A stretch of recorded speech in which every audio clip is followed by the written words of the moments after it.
প্রতিদিন কবরের মাটি আমাকে ডাকতেছে, আয় আয় আয়, আমার ঘরে তোর আসতে হবে। আমার ঘরটা সংকীর্ণ ঘর, ছোট্ট ঘর, যেই ঘরের ভিতরে আলো নাই, যেই ঘরের ভিতরে বাতাস নাই। দেখতে দেখতে তো সোনালি দিন শেষ হয়ে গেল। গহনার দিন ফুরাইয়া যাবে, যৌবনে লাগবে বাটি। হাইরে গহনার দিন ফুরাইয়া যাবে, যৌবনে লাগবে বাটি। মন তোমারে ডাকিতাছে, দেখো কবরের মাটি। ওই যে দেখো ডাকিতাছে আমায় কবরের মাটি। সন্ধ্যার আগে একদিন ডুবিবে বেলা, এক পলকে বেঙ্গে যাবে বাইরে ববেরি মেলা। সন্ধ্যার আগে একদিন ডুবিবে বেলা, এক পলকে বেঙ্গে যাবে বাইরে ববেরি মেলা। কাহারে দিবা তুমি জোরে দমক, কার মাথায় দিবা বাড়ি। হাইরে কাহারে দিবা তুমি জোরে দমক, কার মাথায় বাংবা লাঠি। ওই যে দেখো ডাকিতাছে তোমায় কবরের মাটি। মন তোমারে ডাকিতাছে, দেখো কবরের মাটি। খবর পাইয়া আসবে আত্মীয় স্বজন, আমার চারি পাশে বসে তারা করিবে ক্রন্দন। খবর পাইয়া আসবে আত্মীয় স্বজন, আমার চারি পাশে বসে তারা করিবে ক্রন্দন। সাজাইবে আমায় মনের মতন করিয়া পরিপাটি। হাইরে সাজাইবে আমায় মনের মতন করিয়া পরিপাটি। ওই যে দেখো ডাকিতাছে আমায় কবরের মাটি। মন তোমারে ডাকিতাছে, দেখো কবরের মাটি। ঠিক কিনা আমার ভাইয়েরা? এই প্রতিদিন কবরের মাটি আমাকে আপনাকে ডাকতেছে। কমপক্ষে 20 বার মৌতের কথা স্মরণ করবেন, গুনার কাজ করবেন না।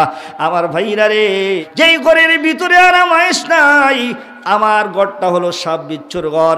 এই জন্য আল্লাহর পয়গম্বর বলেন, কারো কারো জন্য কবরটা হবে জান্নাতের একটা টুকরা, কারো কারো জন্য কবরটা হবে, কবরের গর্তটা হবে জাহান্নামের একটা গর্ত। ঠিক কিনা? কবরের মাটি বলে, যদি আমল ভালো হয় আমার কাছে সম্মান পাইবা, আমি তোমাকে সম্মান দেব।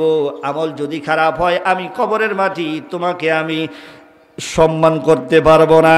কারণ আল্লাহর পয়গম্বর বিশ্বনবী রাহমাতাল লিল আলামিনের কন্যা হযরতে ফাতিমাতুজ জোহরা রাদিয়াল্লাহু তাআলা আনহা, তিনাকে কবর কি বলেছিলেন? আবু যর গিফারি রাদিয়াল্লাহু তাআলা আনহু যখন কবর খোঁজার জন্য গেলেন, কবর খোঁজা শেষ হয়ে গেল, কবরের ভিতরে দাঁড়াইয়া বলতেছিলেন, কবরের মাটি শোনো, এমন একটা ব্যক্তিকে তোর মাঝে রেখে যাব, দুনিয়ার কোনো সাধারণ মানুষ না, যেই মানুষটা দুনিয়াতেই জান্নাতের সার্টিফিকেট পেয়েছে, মহিলাদের জন্য জান্নাতের ভিতরে সরদারিনী হবে। জোরে জোরে কোন সুবহানাল্লাহ। এমন একটা মানুষকে তোর মাঝে রেখে যাব। এই কবরের মাটি শুন, বেয়াদবি করিস না। এমন একটা মানুষকে তোর মাঝে আজকে রেখে যাব, হযরতে হাসাইন এবং হুসাইন রাদিয়াল্লাহু তাআলা আনহুমা। জান্নাতের ভিতরে পুরুষদের সর্দার যে দুইজন হবে, আমার নবীজি মুহাম্মদুর রাসূলুল্লাহ সাল্লাল্লাহু আলাইহি ওয়াসাল্লামের আদরের নাতি। আমার নবীজি এমন কোনো জায়গা নাই ইমাম হুসাইন হাসাইনকে চুমু খায় নাই। আমার নবীজি নামাজে ছিলেন, হাসান রাদিয়াল্লাহু তাআলা আনহু, হুসাইন রাদিয়াল্লাহু তাআলা আনহুমা পিঠের উপরে, গাড়ির উপরে চড়ে বসতেন। আল্লাহ পাকের হুকুম হয়েছে, আপনার নাতি যতক্ষণ পর্যন্ত পিঠের থেকে না নামবে, আপনি ততক্ষণ পর্যন্ত মাথা উঠায়েন না। সুবহানাল্লাহ, জোরে কর। আমার ভাইয়েরা রে, সেই হাসান হুসাইনের মা তোর মাঝে রেখে যাব, কবরের মাটি বেয়াদবি করিস না। এমন একটা মানুষকে তোর মাঝে রেখে যাব, হযরতে আলী কাররামাল্লাহু ওয়াজহাহু। হযরত আলীর স্ত্রী, যে আলীর কথা আল্লাহর পয়গম্বর বলেছেন, আনা মদিনাতুল ইলম ওয়া আলিয়ুম বাবুহা, আমি হইলাম এলেমের শহর, আর সেই শহরের দরজা হযরত আলী রাদিয়াল্লাহু তাআলা আনহু। হুজুর এখন সুবহানাল্লাহ। সেই আলীর স্ত্রী তোর মাঝে রেখে যাব। কোন আলী? যে আলীর জন্য আল্লাহর পয়গম্বর রুকু থেকে মাথা উঠাইতে পারে নাই। গভীর মনোযোগ দিয়ে একটা কথা শুনেন, মনে পড়ে গেল বলে নেই। আল্লাহর পয়গম্বর নামাজে দাঁড়াইছেন, হযরতে আলী রাদিয়াল্লাহু তাআলা আনহু বাড়ির থেকে বের হয়েছেন, তার কামরার থেকে বাসার থেকে বের হয়েছেন মসজিদে যাইয়া। প্রথম রাকাত থেকে শুরু করে শেষ পর্যন্ত যেন জামাতে নামাজটা পায়, এইটা নিয়ত করে তাড়াতাড়ি তিনি বের হইলেন। কিছু দূর যাওয়ার পরে তাকায় দেখে একটা বৃদ্ধ বুড়া মানুষ নাটি বর দিয়া আস্তে আস্তে মসজিদের দিকে যাইতেছে। জোরে জোরে কোন সুবহানাল্লাহ। হে যুবক বন্ধুরা, অনেকে আমরা মুরব্বীদেরকে সম্মান করি না, এমন মানুষ আছে না নাই? মুরব্বীদেরকে দেখলে ওরা কেমন জানি করে, কর্মকর তো বুদ্ধি শেষ, এখন তো আমাদেরই দিন। আমার ভাইরা রে, হযরতে আলী রাদিয়াল্লাহু তাআলা আনহু মুরব্বীর সামনে পড়ছেন, মুরব্বীকে পাড়ি দেওয়া যাইতেও পারে না, বেয়াদবি হবে এই কারণে। কিন্তু আরেকদিকে চিন্তা করতেছে, আমি তো প্রথম রাকাত পাবো না, যদি এই মুরব্বীর পিছনে আস্তে আস্তে যাই, করবোটা কি? চিন্তায় পড়ে গেলেন। আমার ভাইরা এত অস্থির হয়ে গেলেন, আল্লাহকে ডাক দে বলে, আল্লাহ, মনে চাইছিল প্রথম রাকাতটা যেন পাই, কিন্তু মুরব্বীকে আমি পাড়ি দিয়া যাইতে পারি না, যেহেতু মুরব্বী মানুষ সম্মান দিতে হয়, বেয়াদবি হয়ে যাবে, চাপা রাস্তা তাকে পিছনে ফেলায় আমি কেমনে যাই? এই কথা ভেবে হযরতে আলী রাদিয়াল্লাহু তাআলা আনহু পিছনে পিছনে আস্তে আস্তে যাইতেছে। এইদিকে আল্লাহ রব্বুল আলামিন জিবরাইলকে ডাক দেয়, বলে, জিবরাইল, আমার বন্ধুকে খবরটা জানায়া দাও, রুকু যেন লম্বা করে, মাথা যেন রুকুর থেকে না উঠায়। সুবহানাল্লাহ, জোরে খর।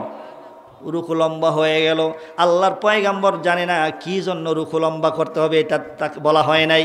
আল্লাহর পয়গম্বর রুকু দিতেছেন, রুকুর মধ্যে তাসবিহ তেলাওয়াত করতেছেন, পিছনে সাহাবা আজমাইন তারাও নামাজ পড়তেছেন।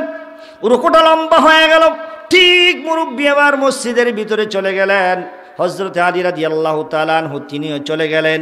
আমার ভাইয়েরা, আলী দেখলেন মসজিদের ভিতরে এখনো প্রথম রাকাতের রুকু আছে। জোরে জোরে কোন সুবহানাল্লাহ। রুকু পাইলেই তো কি পাওয়া যায়? রাকাত পাওয়া যায়। হযরতে আলী রাদিয়াল্লাহু তাআলা আনহু খুশি হয়ে গেলেন, প্রথম রাকাত বুঝি পেয়ে গেলাম। তাড়াতাড়ি করে নিয়ত বাঁধে তিনি রুকুতে চলে গেলেন। এবার আল্লাহর হুকুমে জিবরাইলের মাধ্যমে বললেন যে রুকুত থেকে মাথা উঠাতে বলো। তাই করলেন। আমার ভাইরা, এইভাবে নামাজ শেষ হলো। আমার ভাইরা, আল্লাহর পয়গম্বর বিশ্বনবী রাহমাতাল লিল আলামিন ডাক দিয়ে বললেন, আজকে নামাজ তো লম্বা হলো। সাহাবীরাও বলতেছেন, হুজুর নামাজটা লম্বা হলো, ঘটনা কি? আমার ভাইরা, আল্লাহর পয়গম্বর ডাক দিয়ে বললেন, আলী রে, রাস্তার মধ্যে কি ঘটনা ঘটছে বলো তো দেখি। তোমার কারণে আমার জিবরাইল আমাকে লম্বা রুকু করতে হুকুম করেছেন আল্লাহ পাকের পক্ষ থেকে। হযরতে আলী রাদিয়াল্লাহু তাআলা আনহু ডাক দিয়ে বলেন, ইয়া রাসূলুল্লাহ, ইয়া হাবিবাল্লাহ, হুজুর, আমি যখন বের হইলাম নামাজে, মসজিদে জামাতে নামাজটা আদায় করব, প্রথম রাকাত থেকে যেন শেষ পর্যন্ত ভাই, কিন্তু প্রতিমধ্যে একজন বৃদ্ধ বুড়া মানুষ আমার সামনে পড়ে গেল। আমার বেয়াদবি হবে, কারণ এই জন্য আমি আস্তে আস্তে তার পিছনে আসলাম। আল্লাহকে বলছি, আল্লাহ, আমি যখন যেন প্রথম রাকাতটা পাই। সমস্ত সাহাবীরা শুনলেন কথাগুলো। শোনার পরে আমার ভাইরা, আল্লাহর পয়গম্বর তাদেরকে বুঝাইয়া দিলেন। আমার ভাইরা, সে আলী রাদিয়াল্লাহু তাআলা আনহুর স্ত্রী হযরতে ফাতেমা রাদিয়াল্লাহু তাআলা আনহা। আমার আবু যর গেফারি ডাক দিয়ে বলতেছেন, এই কবরের মাটি শোনো, এটা কি তুমি কি জানো, যারা সৃষ্টি না করলে মাটি তোমাকে আল্লাহ পাক সৃষ্টি করতেন না।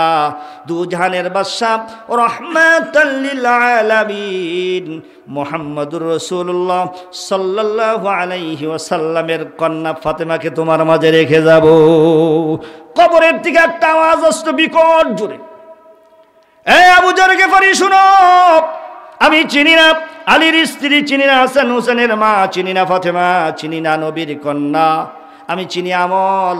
আমল যদি ভালো হয় আমার কাছে সম্মান পাবে, আমল যদি ভালো না হয়, আমল যদি খারাপ হয়, আমি কবরের মাটি দুই পাশ থেকে এমন জোরে একটা ঠাসা মারব, একটা চাপ দিব, এই বুকের সারুনি হাড়গুলো একটা আরেকটা ভিতর দিয়া জনমের মতো ঢুকাইয়া দিব।